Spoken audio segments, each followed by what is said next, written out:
Me voilà au cœur du Maroc. Cet oiseau sur mon poing, c'est un faucon pèlerin, tout simplement l'animal le plus rapide au monde. Son vol peut atteindre les 400 km/h en piqué. Mon nouvel ami est plus rapide qu'une Formule 1. Alors imaginez le sentiment de porter sur mon bras cet oiseau-là, machine parfaite que les hommes d'ici ont su apprivoiser. Et ça a été toute une aventure pour le trouver. Mon voyage a commencé à Agadir, ville nouvelle aux portes du Grand Sud marocain.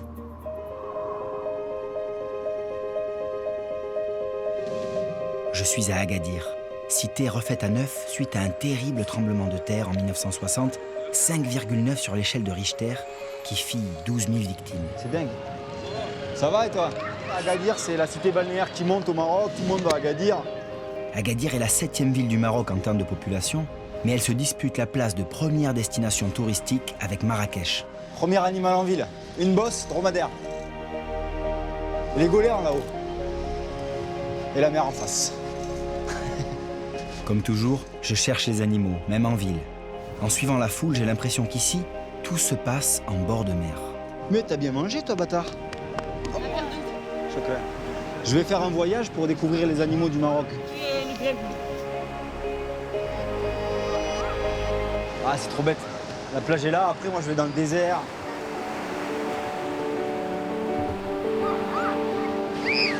Ah, c'est pas grave, je suis baptisé comme ça.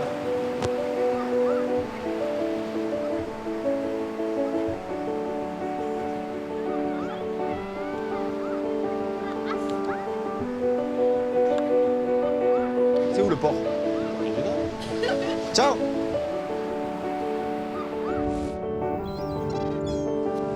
Viens, mon petit. La multitude de goélands du port d'Agadir me rappelle à mon objectif principal, le faucon. Je suis au Maroc parce que c'est ici qu'on trouve la dernière tribu de fauconniers d'Afrique, les Kwassem. Sur le chemin qui me mènera à eux, mon but sera d'observer toutes les espèces que le Maroc sauvage et domestique aura à m'offrir.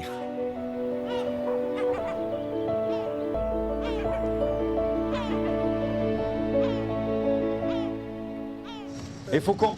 Est-ce qu'on voit des faucons ici? Bah, c'est rare. C'est rare. Pour trouver un animal en ville, on m'a indiqué le zoo. À cause du séisme, la ville n'a plus de médina. Alors les habitants passent leur dimanche en famille dans ce parc qu'ils appellent la vallée des oiseaux.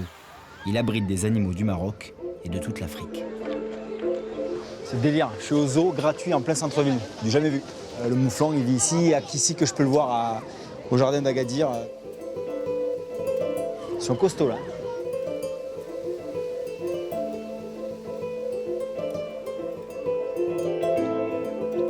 Ça, c'est le souk? Ouais, on va voir le souk. Il est grand, le plus grand souk de l'Afrique. Le plus grand souk de l'Afrique? T'es sûr? Attention.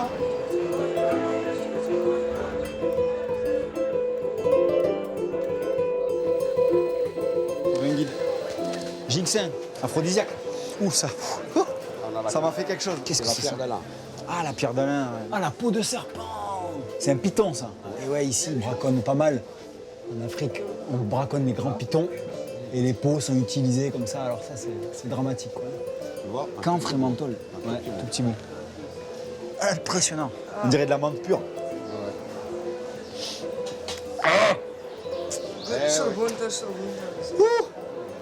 C'est bien pour la gorge.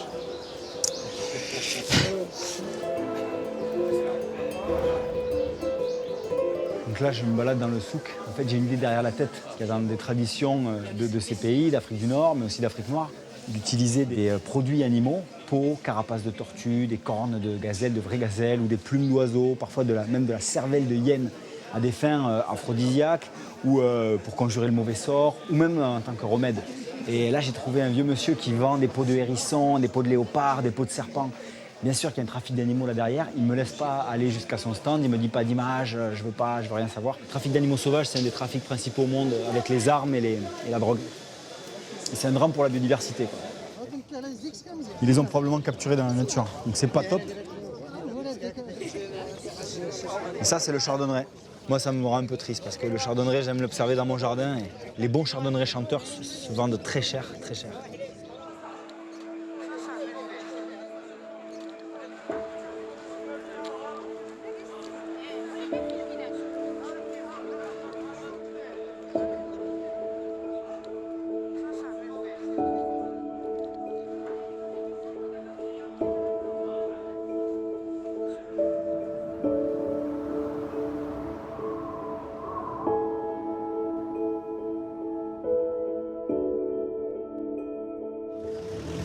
Je dois retrouver un contact là, qui a des trucs à me dire sur ma quête. Brahim, ça va? Ça va, merci Rémi. La forme?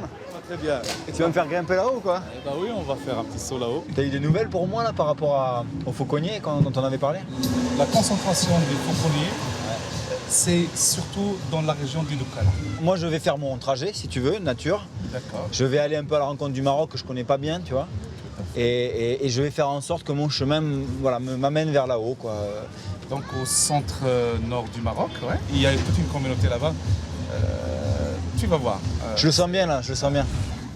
On m'a dit qu'à côté d'Agadir, il y avait une grande réserve naturelle qui abritait des espèces qui ont disparu vraiment du Maroc naturel. Tu connais cet Tout endroit? à fait. Oui, oui, je le connais. C'est le parc du Souss-Massa. Voilà, Souss-Massa. Qu'est-ce que je peux voir dans le parc de Souss-Massa? Les oryx. Ouais. Grandes antilopes du désert. Tout à fait. Il y a aussi les bichots. Toute une ménagerie qui m'attend là-bas alors. Le vrai voyage commence demain, pour moi. Donc voilà, ça c'est Agadir. J'ai découvert la ville aujourd'hui, avant de m'enfoncer dans la nature au Maroc. Et je dis bien une cité balnéaire, parce que ici c'est vraiment la deuxième ville touristique du Maroc, mais c'est pas celle qui m'intéresse. Moi je veux partir plein est, découvrir le Sahara, et enfin prendre la tangente, vraiment me diriger vers le nord, où m'attend un peuple très particulier de fauconniers, qui vivent dans une région très rurale du nord du Maroc, les Doukala. C'est tout un voyage qui m'attend à la découverte de la nature marocaine.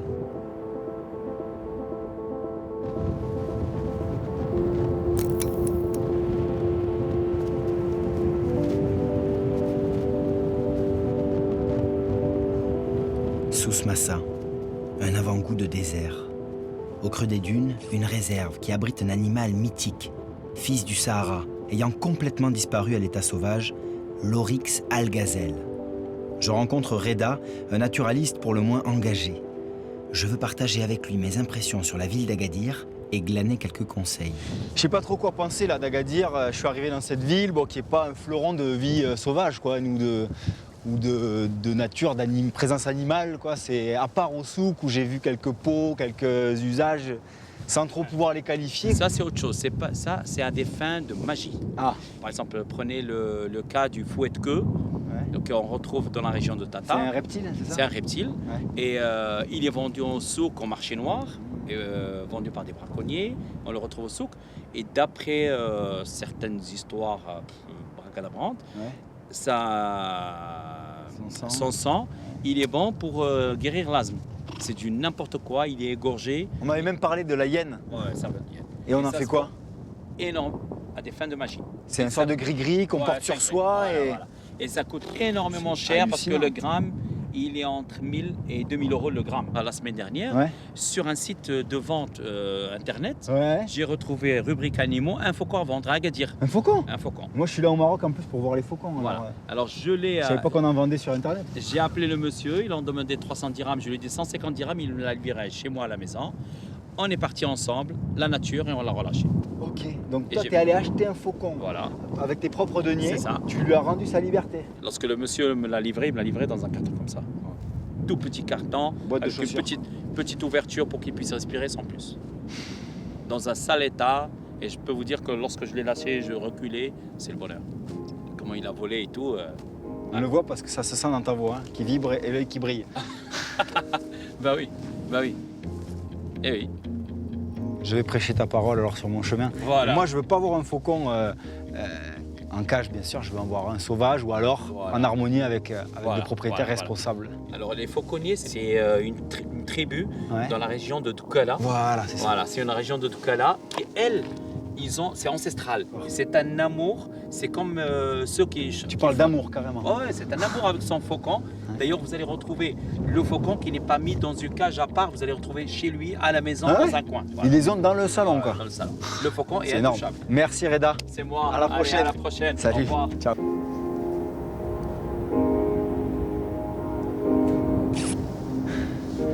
Les oreilles qui sont peut-être derrière la butte là.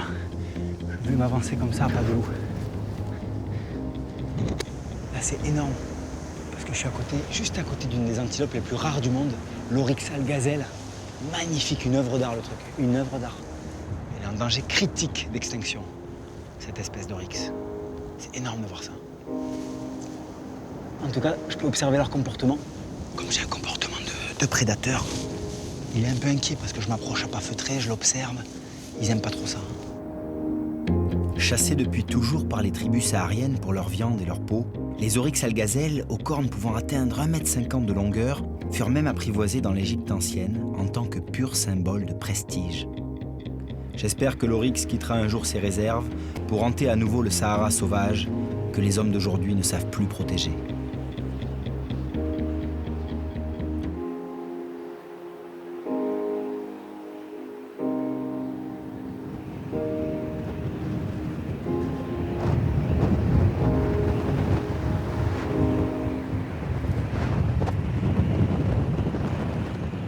Pour moi, le passionné d'oiseaux, là, je suis dans un lieu extraordinaire, unique. C'est la seule grande colonie au monde d'une espèce hyper emblématique. C'est l'ibis chauve, une espèce d'ibis, donc un échassier, avec un long bec courbe, rouge, plumage noir, brillant, luisant, et surtout pas de plumes sur la tête. Magnifique oiseau, très très rare, et qui est au bord de l'extinction. Et ici, c'est son dernier bastion à l'état sauvage. Et c'est une grande émotion pour moi de me retrouver sur les côtes marocaines, juste au-dessus de la dernière colonie au monde d'ibis chauve. C'est énorme, énorme. C'est de bon augure pour le reste de mon voyage, quoi.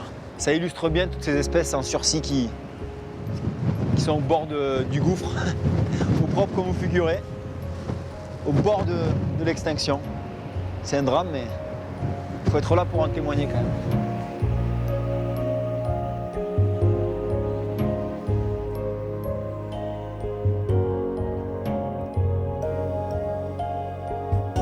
Prochaine étape, le Sahara, le plus vaste désert du monde. Pour y arriver, nous traversons le Maroc d'ouest en est, plus de 600 km. Une bonne dizaine d'heures de piste. C'est peut-être l'outarde. Ouais, c'est ça. Énorme. C'est la proie naturelle du faucon pèlerin. C'est la première fois que je vois cette espèce, moi. Première fois. C'est devenu très très rare l'outarde. Elle a été beaucoup chassée. Il y a un plan de réintroduction ici au Maroc parce qu'elle était au bord de l'extinction.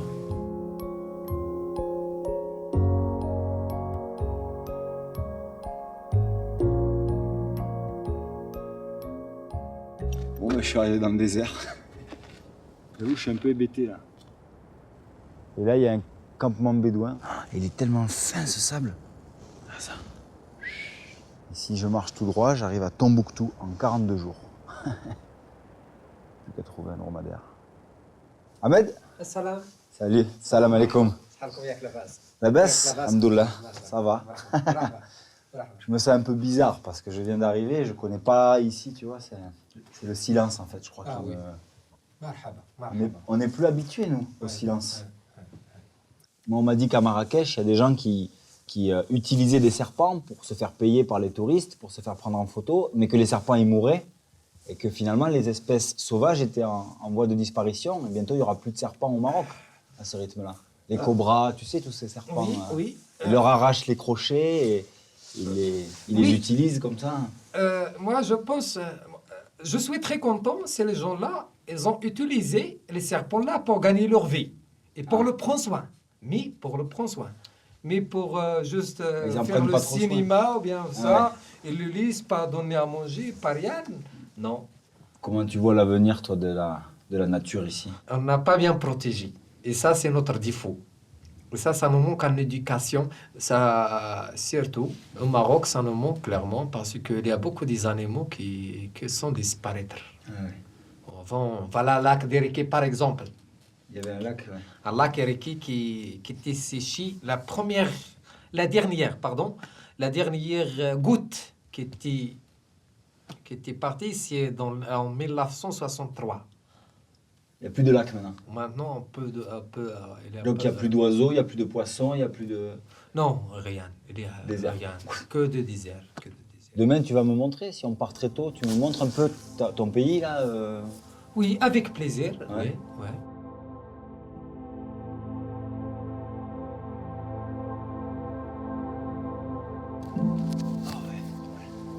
C'est un lieu propice au délire un peu, le désert, quoi.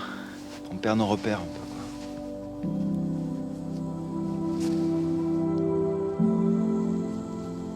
Là, on est censé être au sud-est du Maroc, près de la frontière avec l'Algérie. quelque part loin de Marrakech, ouais, au sud-est de Marrakech, à l'est d'Agadir. C'est la traversée du désert qui commence ici, quoi. C'est les dernières constructions humaines, le plus grand désert du monde, quoi. J'ai hyper froid aux doigts. C'est vraiment ça le grand paradoxe du désert, c'est que c'est des zones qui peuvent être très très froides la nuit, surtout en hiver, et forcément très chaudes le jour, et surtout toujours sèches. On dit qu'une zone est aride quand elle reçoit moins de 100 mm de pluie par an. Et il y a même des zones hyper arides, donc là c'est au fond du désert, donc il faudrait avancer un peu vers le sud encore, qui reçoivent moins de 5 mm. Alors là c'est micro-ondes. Pour voir ce qu'il a à nous offrir un peu ce désert, en termes de vie sauvage.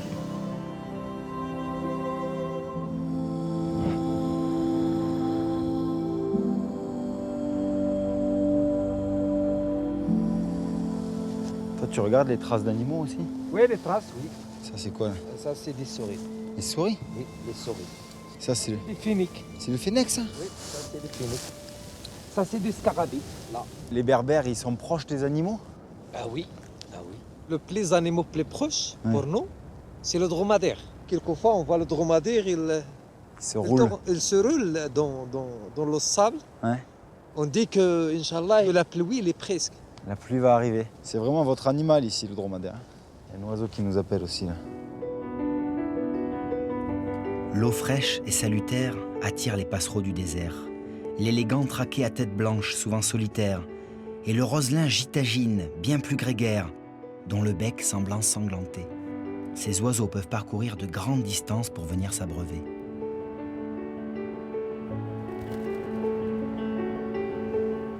C'est énorme parce que là, on a une espèce de troupeau d'ânes qui sont approchés parce qu'ici, on est à côté d'une oasis. Et en fait, les seuls ânes sauvages qu'on va voir ici, c'est des ânes, comme on dit, féraux. C'est-à-dire ces ânes domestiques sont retournés à l'état sauvage. Ils ont été un peu laissés et puis ils ont fini par regagner le désert. Et maintenant, ils vivent en harde sauvage. Ah, c'est énorme. Il est en train de téter le petit là.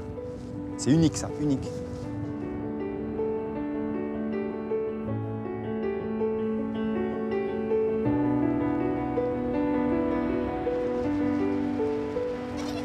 Ouais.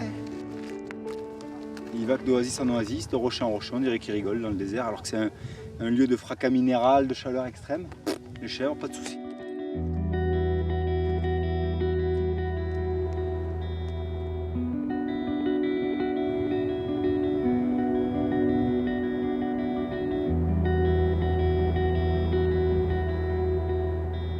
Voilà la vraie Méhari. Pas la voiture, c'est la race de dromadaire qui vient de... Chut. Non, qui vient d'Algérie. C'est très sympa. Des grands herbivores qui se nourrissent sur les acacias grâce à leur long cou. Ils remplacent un peu la girafe en fait ici. Les seuls grands mammifères du désert saharien.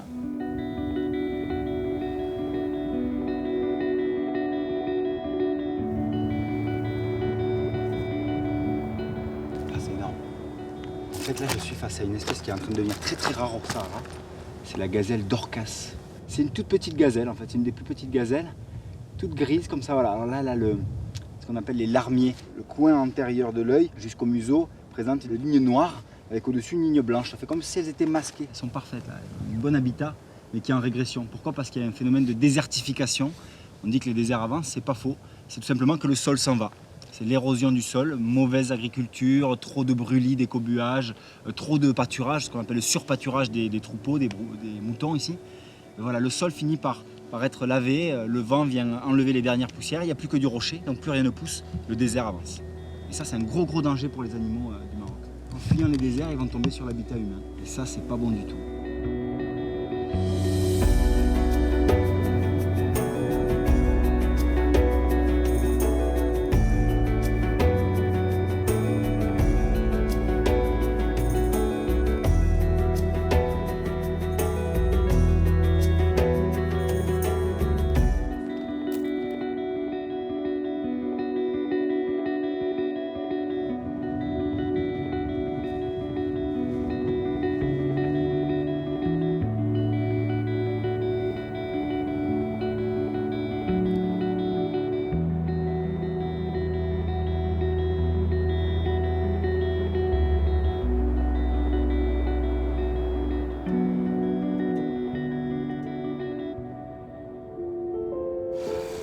Zagora, porte de sortie du désert. Je vais maintenant parcourir le Maroc du sud au nord, traverser des oasis, franchir le Haut Atlas, atteindre le Moyen Atlas où je vais chercher à observer les derniers singes sauvages du pays. Ça, c'est un peu la clé de la biodiversité dans les déserts et les pré-déserts. C'est l'oasis, tout simplement. Cette palmeraie, elle est gigantesque. Elle fait jusqu'à 12 km de large. Dès qu'il y a de l'eau, forcément, il y a de la vie. Une vie sauvage et une vie domestique qui vit à ses abords. Les moutons, les ânes. Ta maison, elle est où? La maison, c'est à... Casbah. Ah oui, à Casbah, c'est vrai. Tu te lèves le matin?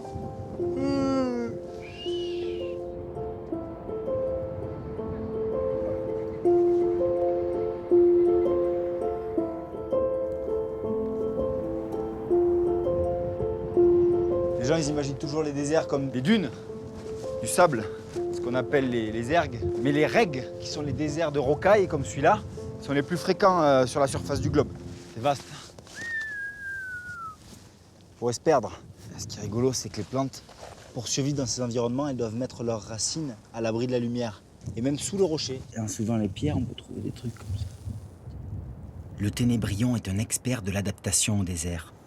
Sur ses élytres, de petites aspérités captent les minuscules gouttelettes d'eau que contiennent les brumes de l'océan venu jusqu'ici.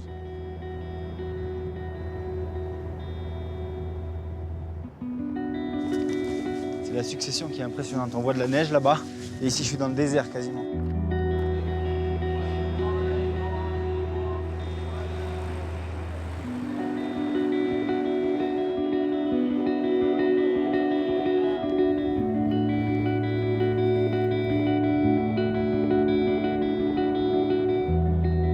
Sur mon chemin m'attend Oussama, un spécialiste de l'écologie et de la biodiversité du Maroc. Il saura m'éclairer sur la relation homme-animal dans son pays. Selon mon point de vue, l'homme il fait partie intégrante de l'écosystème. Voilà. Comme ça, au même rang que les autres espèces, quoi. Cette expression même existe dans un verset coranique. Le peuple animal. Où on dit que les animaux ne sont que d'autres peuples. Parfois, l'animal, il tire profit de notre présence aussi. Il tire bien profit, mais... Peut-être parfois un âne qui porte pendant une certaine période de sa vie des charges, mais il est traité comme un membre de la famille, il est enterré quand il meurt, il est soigné quand il est blessé. C'est une grande tristesse quand il disparaît, tu vois? Et bien justement, si on se pose la question, est-ce que l'humain peut survivre sans les animaux? La réponse est claire, on ne peut pas. Mais si on pose l'autre question, est-ce que les animaux peuvent survivre sans l'homme? Ben, ils le peuvent même très bien. Je me rends dans les Doukala, là, je vais chercher les fauconniers. Et je voulais savoir si tu en savais un peu plus sur ce lien où l'homme et l'animal, et le rapace en l'occurrence, s'apprivoisent mutuellement pour pouvoir ensemble chasser. Je crois que le lien, il est d'un seul côté, de l'homme vers le rapace. Ouais. Le rapace... Ça, je laisserai les fauconniers me le dire, quoi. Mais bon, c'est intéressant d'avoir le point de vue de tout le monde.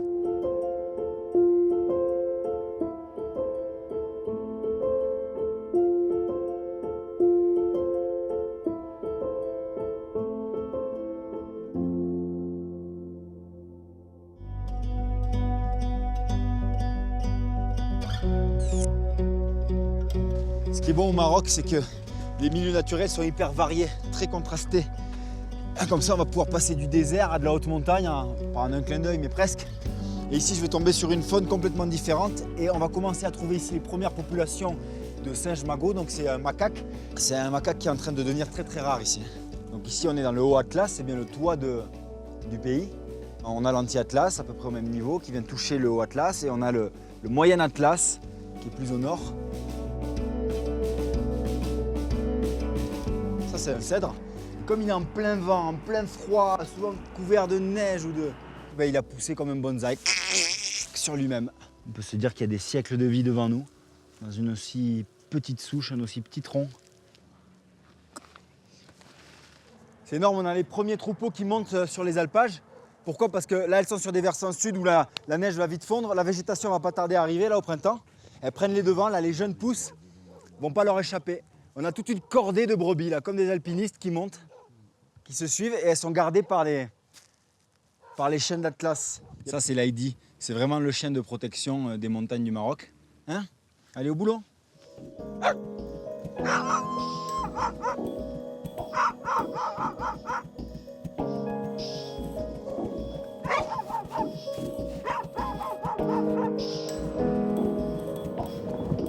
crave à bec rouge est ici en son royaume.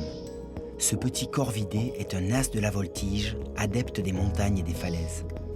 Quant au moineau Soulcy, tout aussi amoureux du rocher, il ne se soucie guère de mon passage.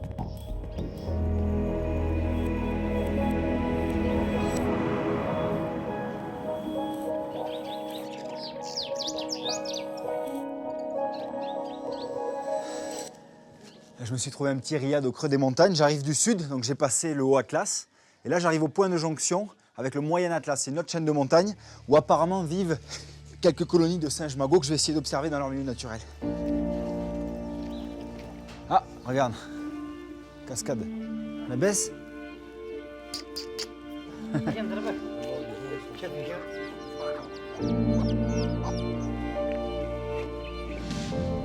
Non mais attends. Là, c'est le début des gorges et il pourrait commencer à y avoir des troupes de singes, de macaques de barbarie. C'est le magot en fait, hein, le seul singe d'Afrique du Nord. Et Karim et Ali, ils les voient souvent ici, donc ils ont décidé de m'amener dans le royaume des singes. Donc on commence à repérer les traces. Ouais. Merci. Ah, il y a les chèvres. Elles appartiennent à quelqu'un, ces chèvres, ou elles sont sauvages? Oui, à quelqu'un, mais ils sont toutes seules ici. Et quand ils vont attraper une, ils l'attrapent avec une corde. D'accord. Donc c'est un bétail un peu semi-sauvage, quoi. Non mais là, c'est un super panorama pour tout ce qui est oiseaux rupestres. Donc ça, c'est le faucon sauvage. Ouais. Il est en chasse, là, tu crois? Et là, il est en train de chasser, là. C'est pas mal, parce que tu sais, je suis ici pour rechercher le lien entre l'homme et le faucon, quoi. Nous, on l'observe, mais lui aussi, il nous a vu. Même il est en train de regarder même. Regarde comment il te rentre dans les trous, là. Ah oui, ils vont vite dans la paroi. Qu'est-ce que c'est ça? C'est la chèvre, regarde. Ah! C'est une chèvre qui a dû chuter. La montagne, c'est ça, c'est un lieu dangereux, même pour les animaux qui y sont adaptés. Et ça, c'est la chèvre, c'est ça qui sent, la tête de chèvre. Ça a 1 mois, hein. Ça a été déjà nettoyé par quelques charognards. Chute mortelle. J'ai mes amis qui sont rentrés là-dedans, donc m'ont pas attendu. On va aller voir ce qui se passe. Aïe. Ah, vous êtes là? Oui. C'est immense, hein? Oui, c'est grand. Ah ouais! C'est une cathédrale de roches, quoi. C'est magnifique. Oh, la lumière! Ah, c'est génial. Il peut y avoir des chauves-souris ici, d'ailleurs. Un endroit qui a dû voir passer des hommes, des singes, des oiseaux, beaucoup de choses, quoi. Oh, la cheminée! C'est le délire. Il connaît son coin. T'es plus agile qu'un singe, toi, en fait. Allez, je m'arrête la main. Allez, on va aller à flanc de paroi. Les magots doivent le faire tout le temps, donc je dois être capable de le faire aussi. Moi, j'ai... Pas simple, la vie de singe. Je suis en apprentissage, là. On va essayer de s'approcher d'une colonie de macaques de barbarie, donc les fameux magots, qu'on a aperçus là-haut sur la crête. Regarde les gros là-haut, hein, énormes. Donc là, on est face à un vrai groupe de magots. Il en reste que 5 à 8 000 dans la nature selon les dernières estimations scientifiques. Donc ça, c'est inestimable là, comme observation. Bon, l'idée, bien sûr, c'est pas de courir après un animal sauvage parce qu'on le dérange. Mais avec mes 2 connaisseurs, là, on va essayer de se positionner dans la montagne juste en face de notre colonie de macaques sauvages pour les observer d'un peu plus près. C'est pas mal. Mais ça se mérite parce que c'est assez vertical. Hop! Nya.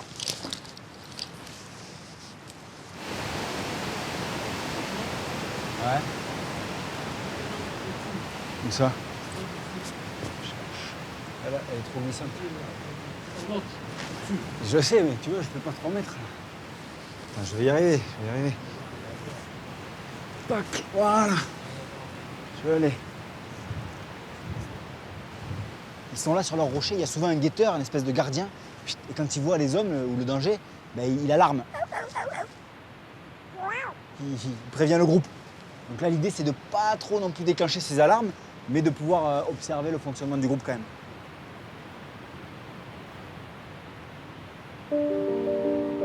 C'est marrant parce qu'on voit que c'est des Des animaux qui ont un comportement social assez évolué parce qu'on voit le mâle, le gros, le costaud, là, le dominant, qui s'accouple avec la femelle. Il tient les autres mâles un peu à distance, quoi. On en voit qui sont en train de boire. Et l'épouillage qui fait partie des comportements pour resserrer les liens aussi, il paraît, quand ils se cherchent les puces comme ça. Donc il y en a dans le moyen Atlas, dans l'Atlas, le haut Atlas. Le haut Atlas et la frontière entre les deux, d'accord. Si tu te trouves dans un autre pays, c'est volé. En tout cas, moi je me sens privilégié de voir les derniers magots sauvages du Maroc parce que j'ai peur qu'un jour ils disparaissent, quoi. Ouais.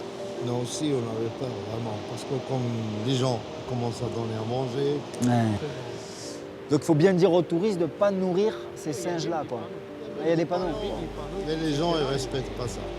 Surtout que c'est dangereux pour les populations sauvages, puisqu'on vient tuer des mères pour récupérer les bébés singes de moins d'1 an. Ensuite, on les dresse, quoi. À quelques kilomètres de cette nature sauvage s'élèvent les fameuses cascades d'Ouzoud, hautes de 110 mètres.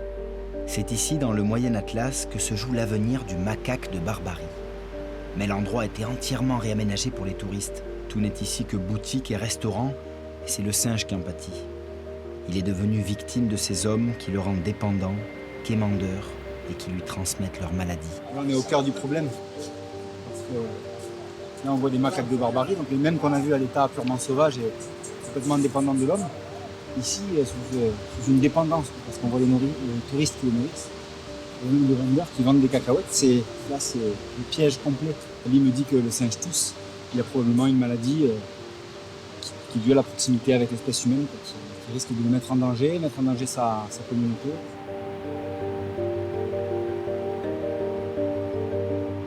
Regarde, regarde! Il a arraché dans les mains du mec.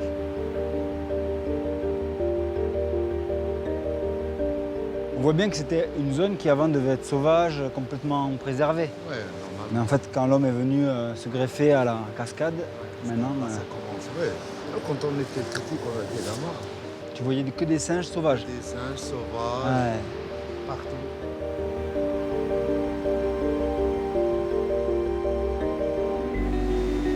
Certaines expériences peuvent donner le vertige aux voyageurs.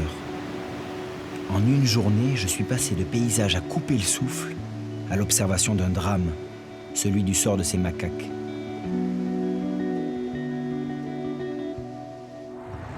Me voilà dans la descente.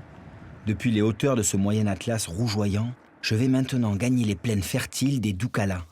Je vais enfin toucher à mon but. Encore quelques dizaines de kilomètres et je vais rencontrer Mohamed et toute sa tribu de fauconniers, les Kwassem.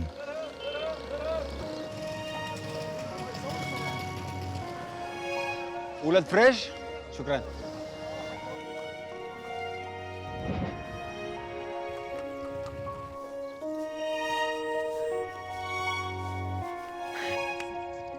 C'est marrant de voir des hérons comme ça qui vivent en commensaux de l'homme. Voilà.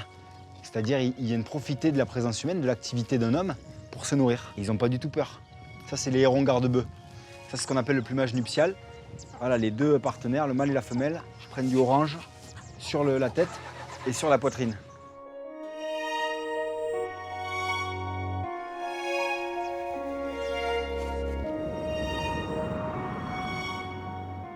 Je crois que c'est là, c'est un calme plat, mais il me semble que si j'entends des voix là. Ah ouais, c'est là, non. Rémi, salam. Rémi, salam. Ah, Mohamed. Rémi, vous êtes tous des Kwassem là? Oui, des Kwassem. Ok. Oui. Et vous êtes dans la région des Kwassem. Super. Eh ben, merci de me recevoir. Et ça, c'est un peu l'animal alors central pour vous tous qui est le... Oui, ça c'est le faucon, c'est ce que nous rassemble. C'est une espèce de faucon pèlerin. Ah d'accord. Pour les cerfs. Dis donc, les cerfs qu'ils ont, c'est impressionnant. C'est superbe. Voilà, ça c'est Saïd Sadouk, le Mqaddam. Et ça c'est Abdallah, plus que 90 ans. Ça c'est Abdel Malek, en espérant qu'il prend la relève. Tu sais, la fauconnerie, si tu n'as pas un fauconnier, elle se passe de père en fils. Tu ne peux pas avoir la fauconnerie comme ça théoriquement. Il faut que tu aies appris la fauconnerie à un autre fauconnier. Venez voir ce que vous mangez. Ah, magnifique. Les calmars, les thons, tout. Ça sent bon. Trop bon. Et toi, tu as constaté qu'il y avait moins de poissons qu'avant dans l'Atlantique ou tu trouves encore? Oui, maintenant non. Il y en a moins. C'est la destruction totale. Ah ouais? Ah oui, bientôt il y aura plus de poissons. C'est marrant parce que toi, tu es un fauconnier pêcheur, en fait. Oui, je suis un chasseur. Un chasseur de poissons et d'oiseaux, c'est énorme. Tu connais bien la nature, toi, les espèces et Tous les animaux. Ah ouais? Moi, je connais tous les animaux. On va bien s'entendre alors, on va bien s'entendre. La différence entre chasse traditionnelle et chasse moderne avec les fusées, Ouais. le chasseur avec les fusées, il chasse pour lui. Mais le faucon, il chasse pour tout le monde. Avec un seul gibier, on est satisfait. Un seul gibier. Donc là, on arrive à la fin de la saison de chasse. Oui, c'est la fin de la saison de chasse. La chasse au faucon, c'est une chasse écologique. Tu sais, le faucon maintenant, il commence à choisir les primes. Oui. Tu sais, et quand il commence son appétit diminue, ils ne veulent pas chasser parce que les oiseaux, ils ont les œufs. Ah, j'ai compris, oui. C'est D'accord. écologique. Il arrête, il respecte le cycle des autres espèces. Quoi. Ah, voilà, mais ça va. C'est marrant de manger avec les animaux tout autour, là. Les faucons, juste là. Alors là, ils voient rien, là. Et le fait qu'ils soient dans l'obscurité, ça leur apporte quoi? Ça les calme. Il ne casse pas les plis, mais il ne voit pas parce que lui, il veut chasser, il veut manger comme ça. Ils pourraient essayer de s'envoler. Pour enlever ça, c'est international. C'est comme ça. Ok. Voilà, avec le veau. La dent et la main. Énorme. Pour le faire, voilà. Et là, il est prêt. Et voilà, comme ça. Comme ça. Très bien. Il faut bien faire le nœud. Ah, Parce ici. qu'il y a des faucons Ouais. qui ouvrent. Ah, ils arrivent à ouvrir? Oui, ils ouvrent, ouais. C'est énorme. Ils ouvrent. Gauche. Ouais. Voilà. Allez, on les... Ok. C'est vraiment léger. On sent bien que c'est un animal qui peut décoller comme ça, quoi. Ils sont faits d'eau très léger, les oiseaux. Moi, on peut Et filmer de un muscles peu pectoraux de très scène. puissants. Et les faucons, ils peuvent quasiment tourner la tête à 180 degrés. Hein. Clac, regardez derrière eux. Quoi. Le poème bien comme haut, ça. comme ça. D'accord. Ça, c'est pour le faucon, ça, c'est pour C'est le la cheval. position. Ah ouais, le C'est cheval. pas le portable, c'est le cheval. Ah, c'est mieux, ouais. La main gauche. Ah oui, Ça, d'accord. c'est le C'est cheval. tout. Donc C'est pour ça, toujours le gauche. vous avez que des gants gauches. De gauche. Et le faucon pèlerin, il est connu parce que c'est l'oiseau le plus rapide du monde. En piqué, c'est-à-dire c'est des oiseaux qui s'élèvent, on les appelle les oiseaux de haut vol d'ailleurs. Ils s'élèvent, ces rapaces, autour de leur proie, au-dessus de leur proie, et puis ils vont foncer dessus en piqué, et ils vont atteindre des vitesses phénoménales de l'ordre de 300 km/h. Ils vont comme ça frapper leur proie en plein vol, l'hébéter, l'assommer, et ensuite sur le sol, l'assaigner, l'écorcher au niveau du cou. On sent qu'on est chez les amoureux des animaux ici. Alors ça, c'est des barbes. C'est les barbes. Il est né chez moi, ça.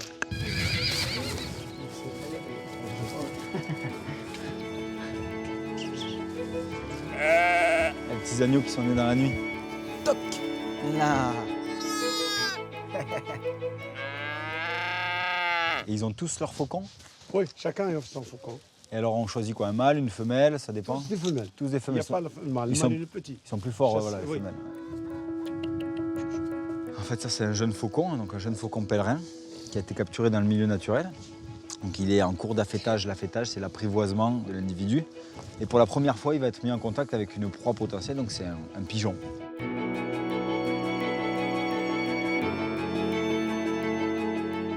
Pour la première fois, on va le lâcher avec un jeune fauconnier. Ok, jeune faucon, Avec un jeune fauconnier pour l'avenir. Ok. Comment on procède, comment on fait, comment... Voilà. Ok, et il a son pigeon aussi Et pour son le, pigeon. pour le dressage. Voilà. Il donne le cœur, du cœur de pigeon au faucon. Voilà, au corps. Voilà. Ok, et il associe ça au pigeon. Voilà. Donc là, le pigeon, il est à l'autre bout de la ligne. Voilà le bout de la ligne. Attention, il va bientôt décoller. Voilà. Ah, ok. Allez, attends. Ok. Dans les gauches. Ah, mais c'est lui qui l'a égorgé comme ça? Oui. Ah ouais, d'accord. Ah oui, dis donc, son bec, il a fait l'office d'un couteau, quoi. Là, il va vraiment associer la viande au pigeon. C'est marrant, tout le monde se rassemble autour du faucon en train d'écorcher et de consommer son pigeon. Ouais. Ah, ok, on célèbre le premier pigeon du faucon.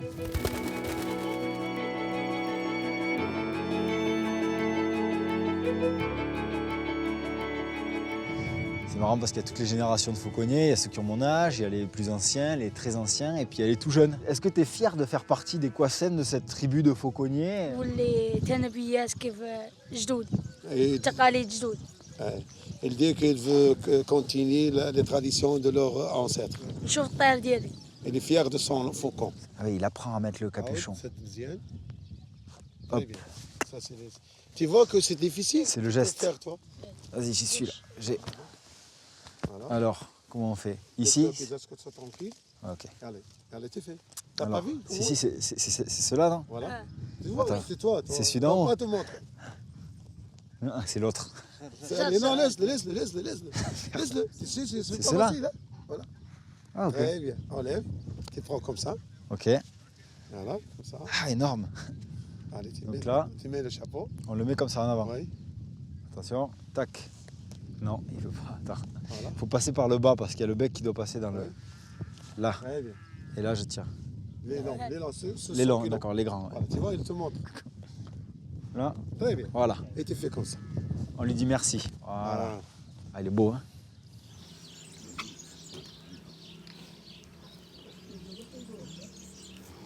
On va faire une soupe de gibier.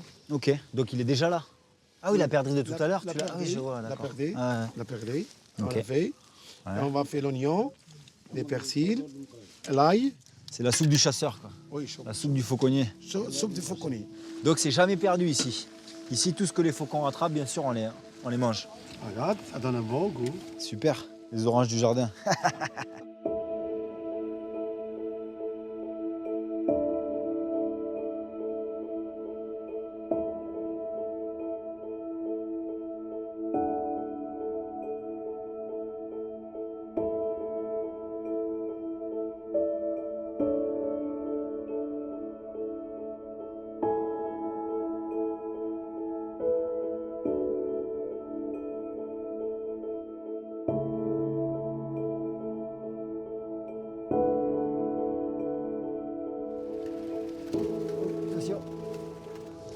C'est une perdrix qu'on n'a pas en France et qui est très très belle parce qu'elle est comme maquillée.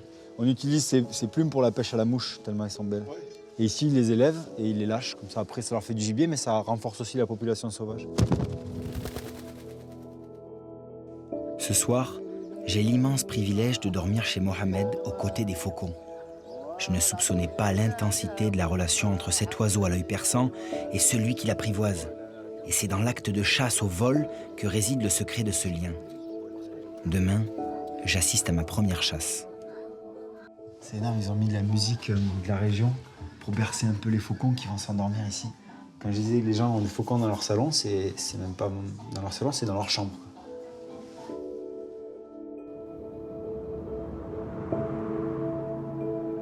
Ça, c'est le coccidia. Il y a des médicaments spéciaux pour les faucons, en fait? Oui. Comment tu fais, là? Voilà le médicament. Ouais. Hein. La colle pour les plumes, si jamais il se casse les plumes. Ah, quand tu casses une plume, tu peux réparer le plumage. Ouais. Parce que sinon, il faudrait attendre la mue. Oui, la mue, jusqu'à là. Ah ouais, ok. Les plumes de l'aile, c'est les plus précieuses pour le faucon. Et d'ailleurs, le mot faucon vient de falco. Et falco viendrait de falx, la faux. Parce que l'aile du faucon est en forme de faux, l'outil. On voit bien d'ailleurs la faux là. Oh, c'est impressionnant. C'est clac. C'est une lame en fait, hein, l'aile du faucon. Tu sais, avec le temps que tu passes avec le faucon, Oui. faire à mesure, il commence à apprendre ta voix. Ah oui. Oui. Il te reconnaît. Il te reconnaît. Et au cours de la chasse, toujours, il te voit où il est. Malgré qu'il y a 4-5 chasseurs, il te cherche ce que tu veux. Qu'est-ce que tu veux, toi? Tu passes 3-4 ans avec un faucon, il le même, ça y est, il te connaît. C'est pas une race domestique le faucon parce qu'il est sauvage. Oui, il est Donc sauvage. il est apprivoisé. Si jamais tu le relâches, qu'est-ce qui se passe? Il part. Ce faucon-là, une journée passée libre, ça y est, il deviendra sauvage. Après une journée, il se réensauvage, comme on dit. Si tu le rattrapes, il faut que tu recommences de nouveau.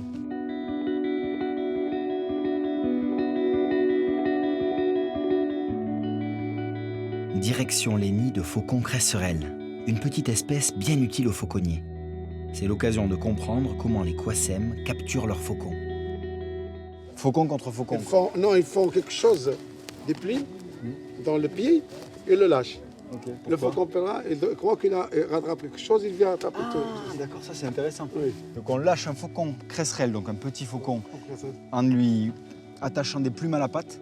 On le lâche, il s'envole. Voilà. Et quand le faucon pèlerin est lâché, il voit un faucon avec une proie. Et il le rattrape. Et il le rattrape pour lui voler la proie. Dans les plumes, il y a le piège. D'accord.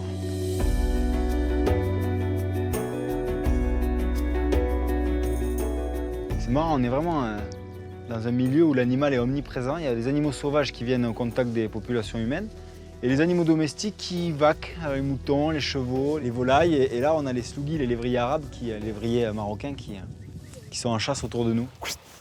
Excellent. Donc ça, c'est le vrai sloughi. Ça, c'est la race qui est marocaine. Marocaine. Ce qui est impressionnant chez le sloughi, c'est la cage thoracique qui est très développée. Même, ils font penser à des guépards pour pouvoir avoir une capacité pulmonaire impressionnante sur les vitesses de pointe. Et ici, ils les alimentent d'orge et d'huile d'olive. J'avais jamais entendu un régime pareil pour les chiens, quoi. Ils ont les traits très fins et les yeux, les grands yeux comme les faucons. Hein. Voilà. C'est un peu le faucon des chiens, quoi, parce qu'il va vite et il voit bien. Il voit bien, il voit bien.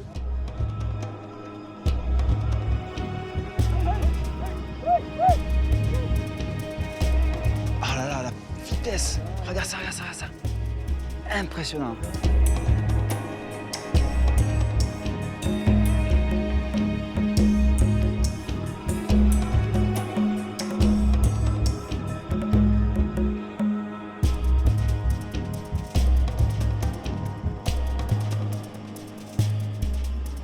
C'est quoi la vitesse maximale du sloughi?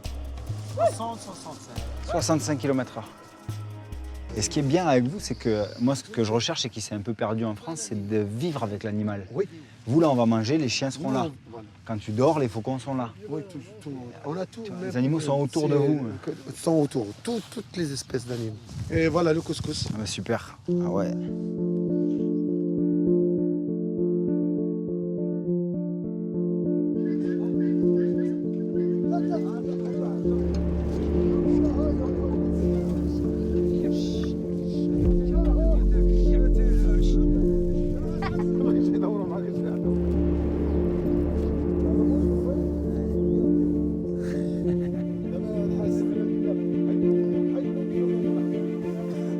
C'est maintenant. L'animal le plus rapide au monde entre en action. Le meilleur ami de l'homme d'ici, en mode avion de chasse.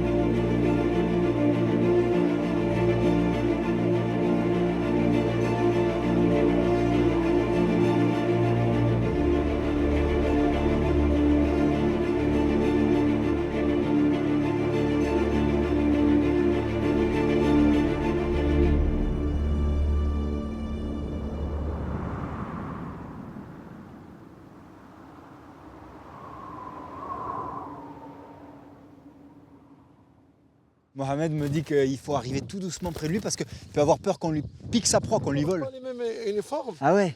Voilà, je crois que tu vas lui. Et comme il est habitué aux gens à manger là-bas, ben moi il faut pas trop que je m'approche, alors qu'il a plus confiance en eux. Et là le faucon il a lié sa proie, c'est-à-dire il l'a capturé avec ses serres. Et très rapidement il la met à mort, c'est-à-dire il l'égorge, tu vas isoler la proie de la vue du faucon. Ok. Voilà, c'est fini. Voilà. Voilà, tu vois.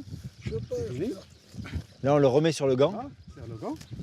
Et voilà, un autre gibier. Ok, il peut aller prendre un autre gibier. Et tu caches le pigeon. Ok. Ah c'est énorme. C'est bon. C'est marrant comme tu connais l'état d'esprit de ton faucon, oui, voilà. Rien qu'en observant son comportement. C'est bien. Il y a quelque chose qui vous lie comme ça. Bien sûr. Il y a tout un peuple des fauconniers dans le monde entier. Quoi. Un peuple de fauconniers. On a rencontré 82 pays. 82 pays, même la Nouvelle-Zélande, Sud-Afrique, la France. Chaque fauconnier, tu le vois, prend son faucon avec le tenue traditionnelle. Les fauconniers, c'est partout au monde, le même langage, même affûtage. N'importe quel pays, j'ai le contact avec des fauconniers. Tu me dis n'importe, je te cherche le téléphone, je te passe le fauconnier de ce pays. Toi, le plus important, c'est de bien t'occuper de ton faucon et de bien lui apprendre à chasser. Voilà. C'est pas tant qu'il te rapporte quelque chose à manger. Non, c'est pas question qu'il me rapporte à manger. Si vous voulez la viande, il est dans le souk. Ouais, c'est vrai. Et comment tu vois l'avenir de la fauconnerie? Parce qu'aujourd'hui, les jeunes, ils aiment bien les jeux vidéo, les voyages ou les... Non, ici, dans notre, le sport. Ici, dans notre tribu, autrefois, c'était en voie de disparition. Ouais. Parce que maintenant, on a avec le travail de l'association. Ouais. On accueille les gens, on accueille des fauconniers, on fait, donc tout le monde veut. Donc on a formé des jeunes. Et les jeunes, ça les intéresse? Ils Ouais, reviennent vers je ça? donne- J'aurais jamais cru que c'était une relation aussi complexe et avec des codes comme ça. Codes de comportement, observation, de l'homme à l'animal, mais aussi de l'animal à l'homme. Et donc merci de m'avoir accueilli dans ta famille. Soyez bienvenus. On pourra le raconter maintenant à d'autres personnes. Voilà.